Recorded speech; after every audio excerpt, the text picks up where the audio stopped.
표 스타일에 대해서 알아보도록 하겠습니다. 표를 하나 그릴게요. 먼저 표는 테이블이라는 태그로 시작을 하죠. 테이블 태그를 적어 주시고, 그 다음에 행을 표시하실 때는 tr이라는 태그로 행을 지정하게 됩니다. 그래서 tr, 그 안쪽에 열을 지정하거나 열과 셀을 지정하실 때는 td 또는 제목글은 th로 지정하시게 되죠. 자, 여기서는 울산이라고 적어 보시고, 울산대 인천. 자, 이렇게 됐어요. 자, tr에 행 개수를 3개 다 하시게 되면 3번 붙여넣기 하시면 되겠습니다.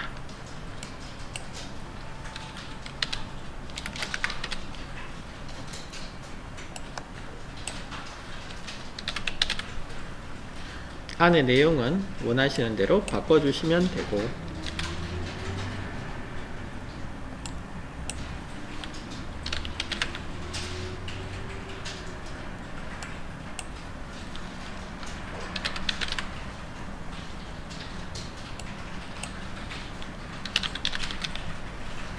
자, 이렇게 입력을 해서 테이블을 만들었습니다. 저장하시고 웹브라우저를 한번 보시면은 글자 크기대로 딱 붙어서 자그만하게 이렇게 그려졌을 겁니다.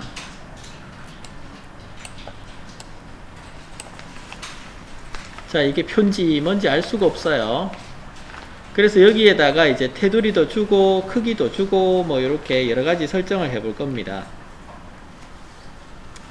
자, 먼저 표에 대해서 크기를 한번 줘 볼게요.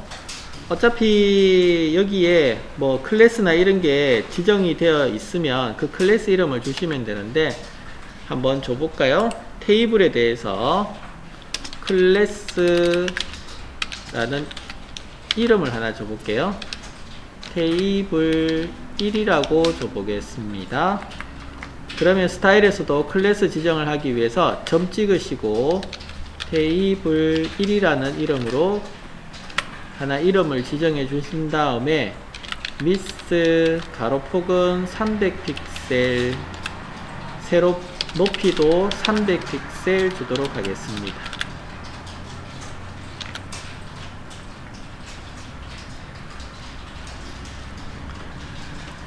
자, 이렇게 주시게 되면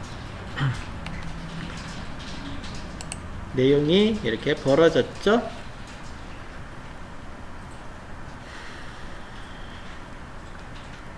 다음 테두리를 한번 줘 보려고 합니다. 잘 보세요. 테이블이라고 하는 게 테이블 1이라고 하는 클래스 이름이 어디에 적용되어 있나요? 테이블이라는 태그에 적용되어 있죠. 그래서 여기에다가 테두리를 한번 줘 보시면 보더 테두리죠. 1픽셀에 솔리드에 색상은 000 주겠습니다. 검정색으로 한번 줘 볼게요. 주시고 저장하시고 새로 고쳐서 보시게 되면 안쪽에 테두리가 그려진 게 아니고 뭐죠? 바깥쪽 하나만 그려졌죠? 맞나요? 바깥쪽 하나만 그려졌어요. 이상하죠? 뭐가 좀 이상해요. 자, 그 다음에 그러면 안쪽에 그리려면 어떻게 되느냐? 안쪽에 그리시려면 td에다가 주셔야 돼요. 테이블 1 안에 있는 td 이렇게 적어 보십시오. 한 칸 띄우고 td 적어 보시고, 여기에 대해서 테두리 값 줘봅니다. 보더 하시고 1픽셀에 솔리드의 색상은 빨간색으로 주도록 하겠습니다. 그래서 저장하시고 새로 고쳐서 보시게 되면 이렇게 나와요. 결국에는 이 상황에서 보시면 테이블이라는 태그 따로 테두리가 그려지고 td라고 하는 태그에 또 별도로 이렇게 테두리가 그려지죠. 그런 다음에 여기 사이 보시면 테두리와 테두리 사이에 보시면 간격이 이렇게 있어요. 요 간격을 뭐라고 하느냐 하면 셀 스페이싱이라고 합니다. 셀 스페이싱.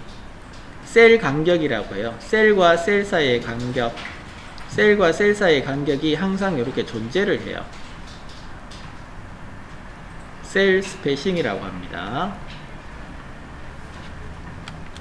그래서 테이블의 속성에서 셀 패딩, 셀 스페이싱 이런 것들을 없애주고자 0이라고 줄 때도 있어요. 셀 스페이싱은 0 이렇게 줄 때도 있어요. 한번 보시면 여기에다가 태그의 속성으로 셀 스페이싱, 아이고 이거 등호를 써야죠. 0이라고 줍니다. 셀 스페이싱 0이라고 주게 됩니다. 0이라고 주게 되시면 이렇게 사이가 간격이 사라졌죠. 사이 간격이 사라졌습니다.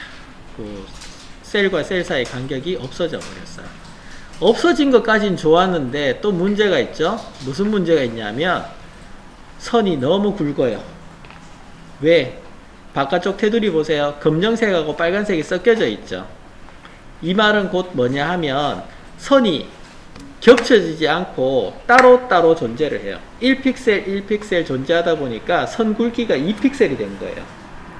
0.5픽셀 이런 거 없거든요. 없기 때문에 제일 가는 선이 1픽셀인데 그 선들이 2픽셀로 이렇게 보여져 버리는 거죠. 그러면 선이 2픽셀로 너무 두껍게 표에다가 구성이 되거든요. 그래서 이것을 줄여주고자 해서 나온 속성이 거기에 있는 거 동그라미 하나 쳐 넣으십시오.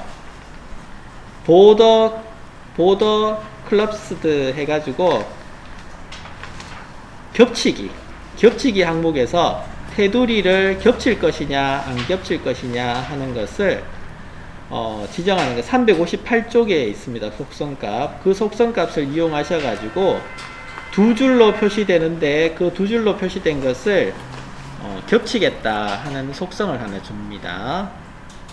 그래서 테이블에다가 한번 넣어 볼게요. 보더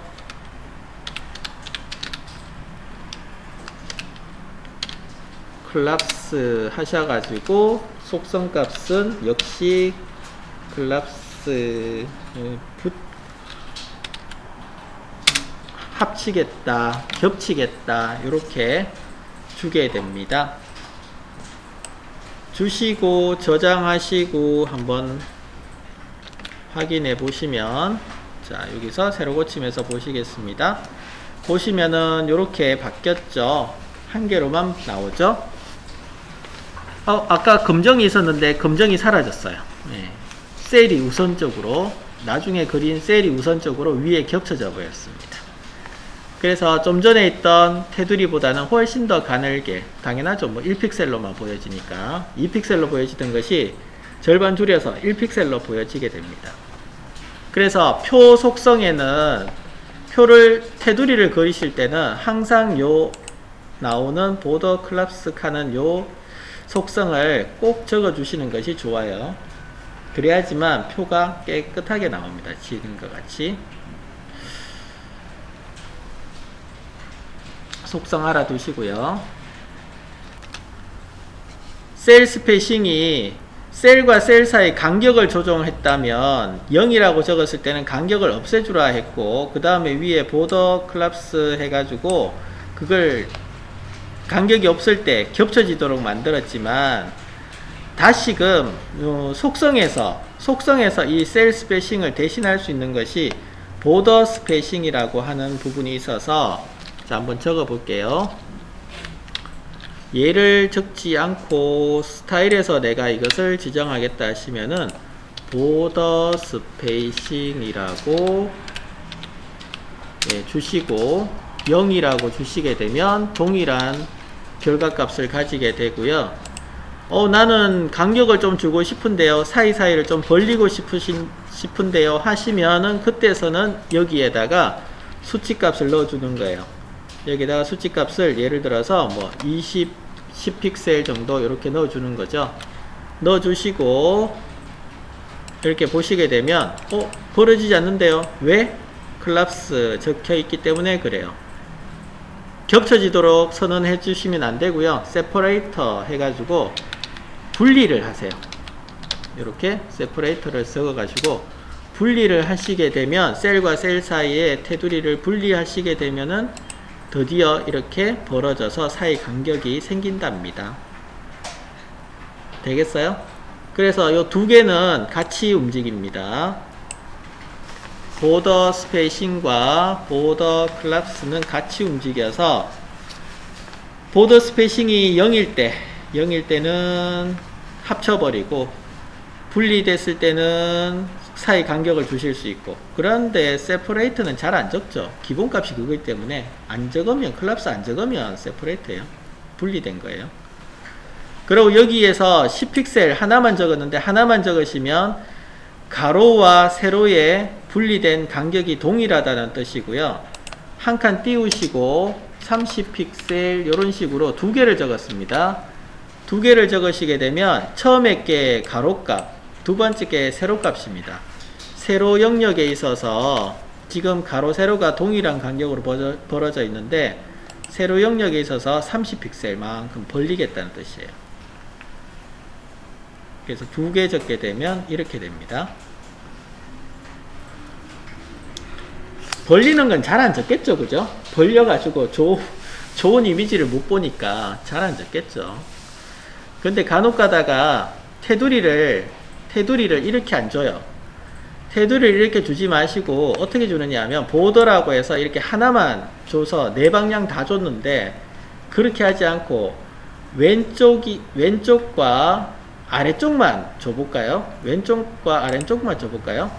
빼기 해서 레프트 이렇게 하나 넣어주시고, 그 다음에 요것을 그대로 복사 붙여넣기 해볼게요. 그 다음에 바텀이라고 하나 줘보겠습니다.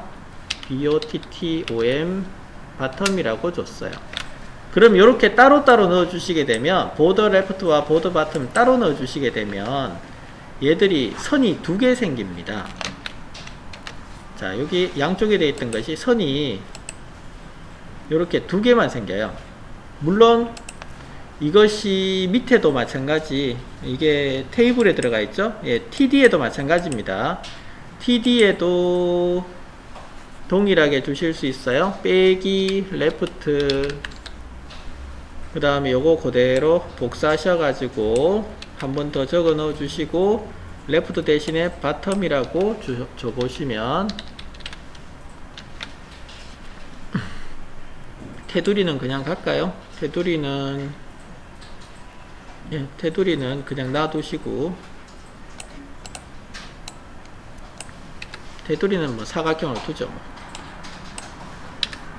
자, 이렇게 해서 안쪽 테두리에 TD에 대한 테두리만 왼쪽과 아래쪽을 그렸습니다. 그리고 세로 고쳐 보시면 이런 식으로도 만들 수 있어요.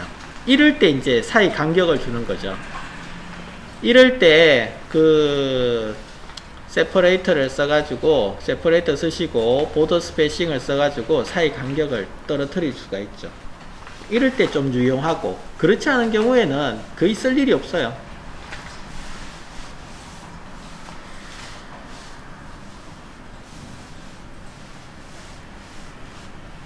자, 그 간격 벌리는 거 한번 확인해 보십시오. 표의 너비나 높이는 위스와 하이트로 조절하시면 되겠습니다. 자, 셀 안에 글자들이 왼쪽으로 지금 지정되어 있는데 이것을 가운데 놓고 싶어요. 가운데 놓고 싶으면 TD라는 속성에 지금 셀에 내용이 들어가 있죠. 그래서 TD에다가 수평 정렬하기 위해서 텍스트 얼라인 쓰시는 건 똑같습니다. 똑같고 센터라고 적어 주시게 되면 얘들이 가운데 정렬이 됩니다. 자, 이렇게 가운데 정렬이 되어서 나타나시고요. 수직 정렬을 하실 수가 있어요. 표 안에서는 특별하게 수직 정렬을 하실 수 있는데, 수직 정렬의 속성 값들은 뭐 베이스라인이라든지 서버비라든지 슈퍼 탑, 미들, 바텀, 뭐 텍스트 탑, 텍스트 바텀 뭐 이런 것도 있고, 백분율 값으로도 또는 뭐 고정 값으로도 사용하실 수가 있어요. 그 중에서 탑 한번 볼게요. 탑 속성 값은 vertical align입니다. vertical align 하시고 탑이라고 주시게 되면 위쪽 영역에 맞춰서 정렬이 된답니다. 위쪽 라인에 맞춰서 정렬이 되죠. 그 다음에 아래쪽에 놓고 싶어요. 바텀이라고 주시게 되면 아래쪽에 맞춰서 정렬이 됩니다. 가운데 놓고 싶어요. 가운데는 센터 아닙니다. 미들입니다. 미들. 센터 아니고요. 미들입니다. 버티컬 얼라인의 가운데는 미들입니다. 미들 하시면은 높이의 정가운데에 위치해서 놓여지게 됩니다. 그래서 표에서 표 셀 안에서에는 수직 정렬이 있다는 거, 수직 정렬할 수 있다는 것을 알아두시면 되겠습니다. 다른 데서는 없어요. 다른 데서는 수직 정렬이 없는데 표에 대해서는 수직 정렬, 버티컬 얼라인이라는 것이 있습니다. 자, 이렇게 해서 표에 대한 스타일을 보았습니다.